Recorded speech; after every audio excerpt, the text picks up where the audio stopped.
Hola amigos, hermanos y amigos, hoy domingo 22 de mayo entramos a una nueva lección, la lección número 9, Jacob el suplantador, para memorizar. Y Esaú respondió: bien llamaron su nombre Jacob, pues me has suplantado 2 veces. Se apoderó de mi primogenitura, y aquí ahora ha tomado mi bendición. Y dijo: ¿no has guardado bendición para mí? Génesis 27:36. Oremos. Padre, en esta nueva semana, enséñanos la importancia de formar caracteres para la eternidad.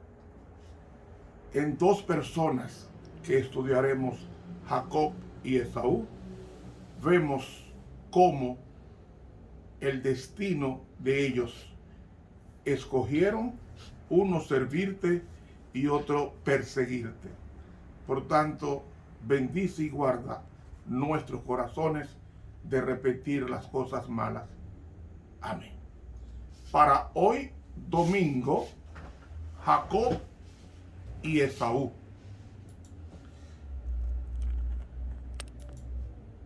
Leeremos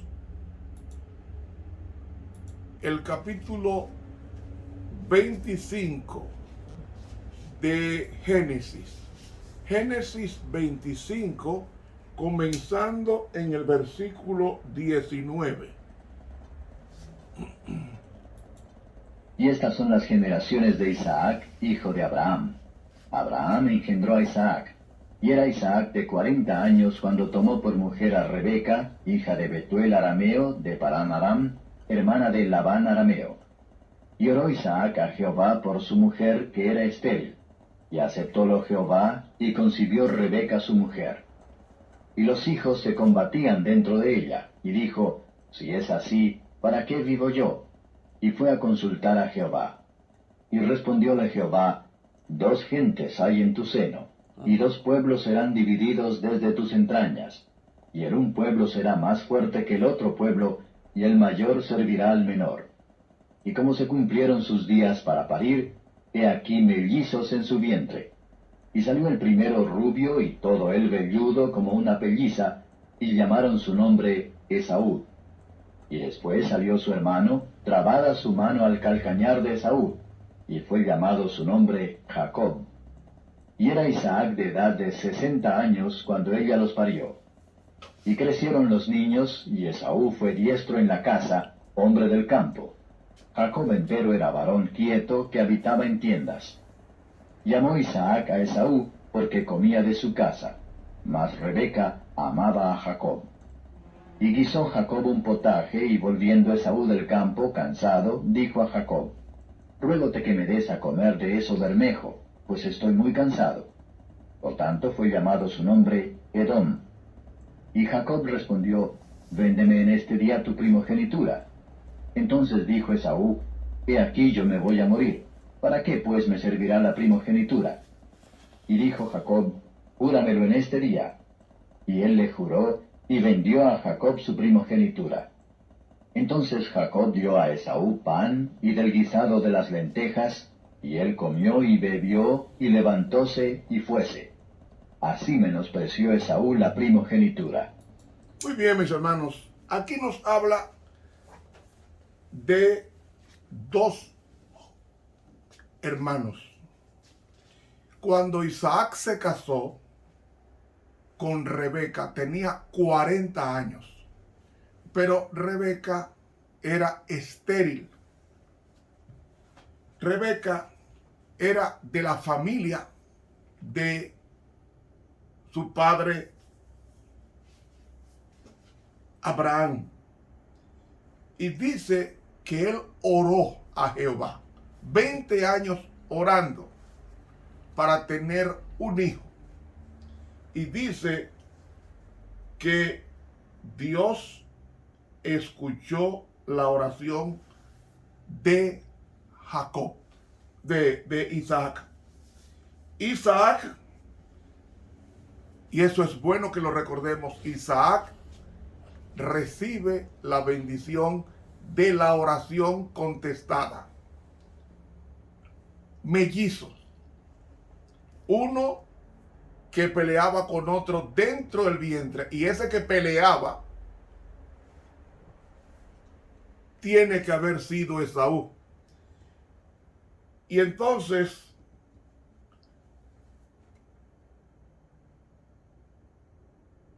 Isaac consultó al Señor, como debemos hacer nosotros con relación al futuro de nuestros hijos. Y Jehová le dijo, hay dos personas en el vientre de tu mujer. Ellos serían Edom, que siempre fue enemigo del pueblo de Dios, e Israel. De Esaú viene Edom, y de Israel o de Isaac, de Jacob, viene Israel. Pero dice que el mayor, que es Esaú, porque nació primero, sería siervo del menor, es decir, siervo de Jacob. Cuando nace primero Esaú, él era velloso. Eso se llama en medicina hipertricosis, con mucho vello en todo el cuerpo. Por eso la palabra Esaú significa velloso. Pero dice que cuando nace Jacob, dice que se aferra del talón, el calcañar de Esaú, y fue llamado Jacob el engañador o suplantador. Realmente en el hebreo lo que significa es el que se aferra al talón, porque esa fue la conducta de Jacob cuando nace después de su hermano Esaú. ¿Cuál era la característica de estos dos hermanos? La característica de estos dos hermanos lo presenta la pluma inspirada diciendo cuál sería la inclinación de cada uno. En el libro Patriarcas y Profetas, en la página 176, dice la sierva de Dios: Isaac presentó a sus hijos los privilegios y las condiciones de la primogenitura y les indicó claramente que Esaú, por ser el mayor, tenía derecho a la primogenitura. Y aquí yo me detengo de la primogenitura. ¿Cuál era el beneficio de ser primogénito? Miren, la primogenitura tenía derechos o privilegios que correspondían al hijo mayor, al primogénito. De acuerdo a la ley hebrea, esto le permitía suceder a su padre como jefe de la familia. También heredar una porción doble de los bienes de su progenitor. Es decir, si había que dividir o distribuir los dos hijos, se dividía entre tres. Y las dos segundas partes se le daba al primogénito. ¿Me entendió? Como eran dos hijos, se dividía entre tres. Tres entre dos, los dos hijos. Y eso que te daba el doble le correspondía al primogénito. Es decir, las dos terceras partes eran para el primogénito. Pero dice que la primogenitura implicaba también una bendición. Una bendición, y era que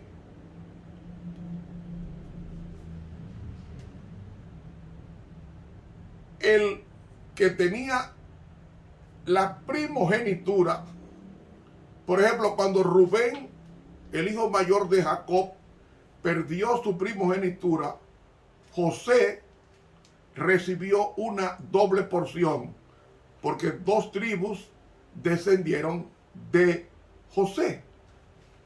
En el caso de que un hombre tuviera más de una esposa, el derecho estaba garantizado en favor del primer hijo que naciera, aunque fuese el de una esposa menos amada.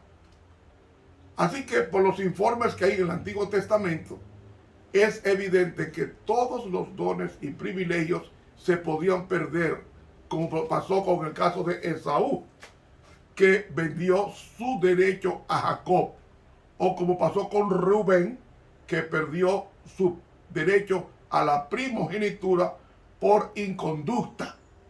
Ahora bien, continuando con estos privilegios, el primogénito llegaba a ser el sacerdote de la familia y herencia de la Canaán terrenal y del pacto, y honor de ser el primogenitor de la simiente prometida. Todos esos beneficios lo tenía el primogénito, en este caso Esaú. Pero la característica de Esaú, como me quedé en la lectura, dice Patriarcas y Profetas, página 176, dice: pero Esaú no amaba la devoción ni tenía inclinación hacia la vida religiosa. Eso era Esaú.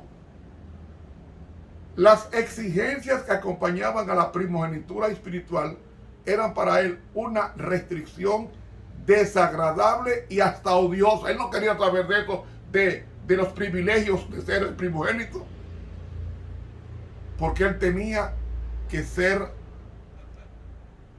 consagrado.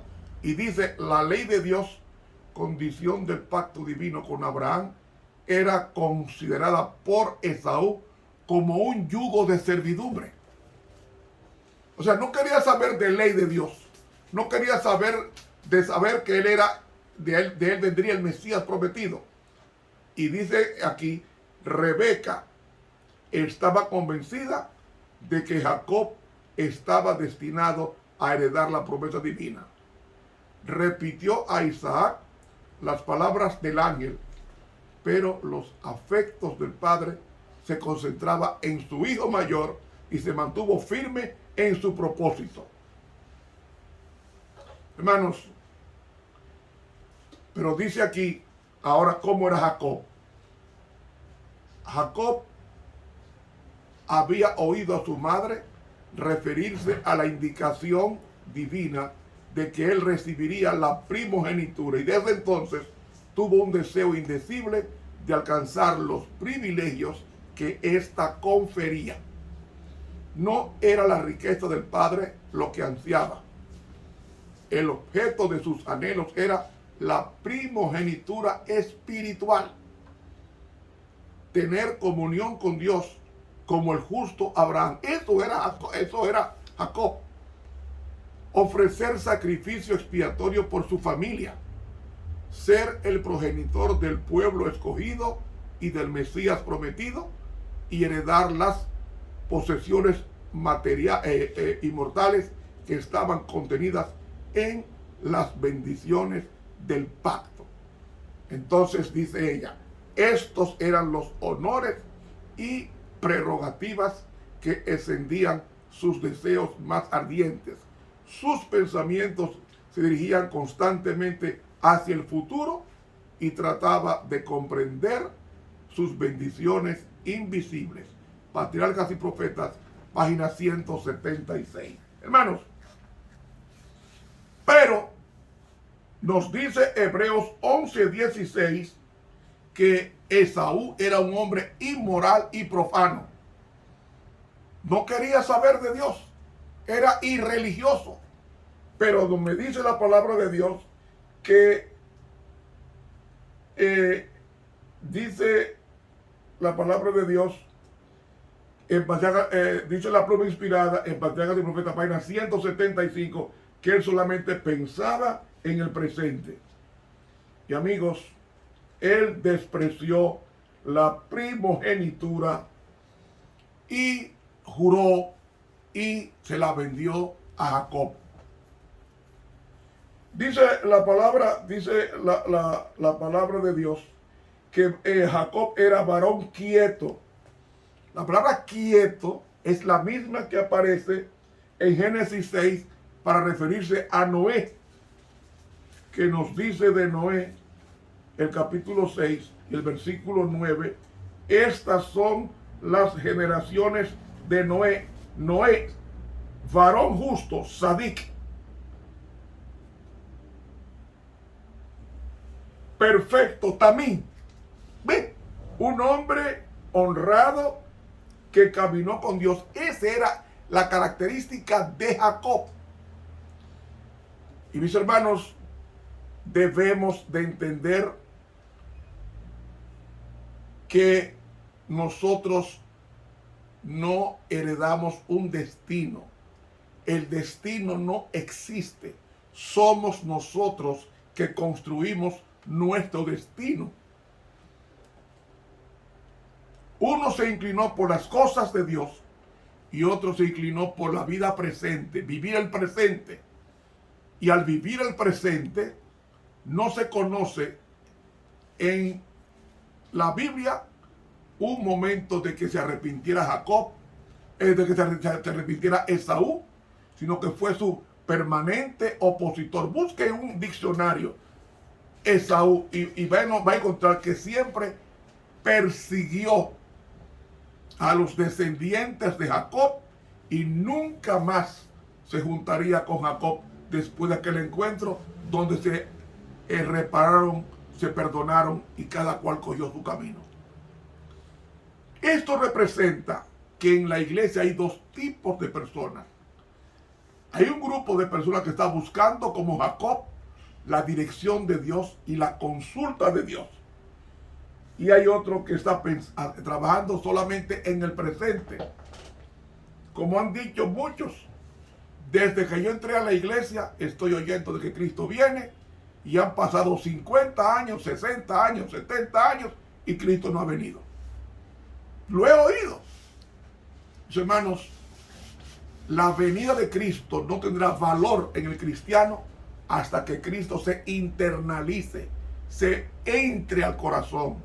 Y cuando Cristo esté en el corazón, la venida de Cristo será un deseo que ya usted lo está viviendo con la presencia de Cristo a diario en su vida. A diario en su vida.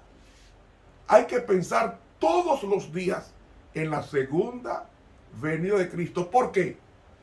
Porque nosotros nos espera un más allá glorioso.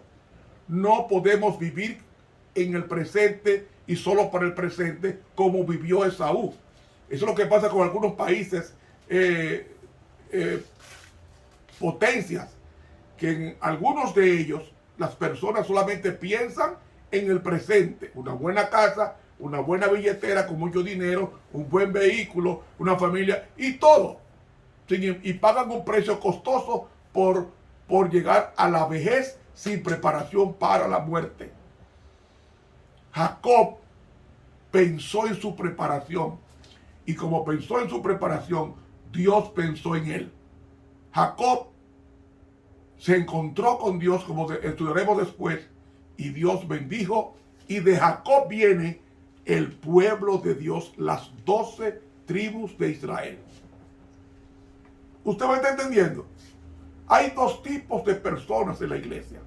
Hay personas que están buscando de Dios a diario, al estilo Jacob, y hay otros que están buscando de los placeres terrenales, siendo miembros de iglesia, y no se preparan para la eternidad. ¿Por qué? Porque nos dice la sierva de Dios que Esaú solamente vivía para el presente. Hermanos, cuando termine su historia en esta tierra, ¿qué usted le va a decir a Dios? De una forma moriremos si Cristo no viene primero, por segunda vez. Y mi pregunta es, ¿estamos preparados, formando caracteres para poder nosotros irnos con Cristo cuando venga por segunda vez. Pensemos en esto. Todo lo que tenemos, todo lo que Dios nos pueda dar, no cabe en el ataúd. Prepárese ahora, forme un carácter conforme al corazón de Dios. Que Dios nos bendiga. Estuvo con ustedes el profesor Ramón Romero, quien te invita a suscribirte a esta plataforma Ramón Romero y dale clic a la campanita. Mañana continuamos con este estudio después que Jacob sale huyendo de su hermano que lo quería matar. Que Dios nos bendiga.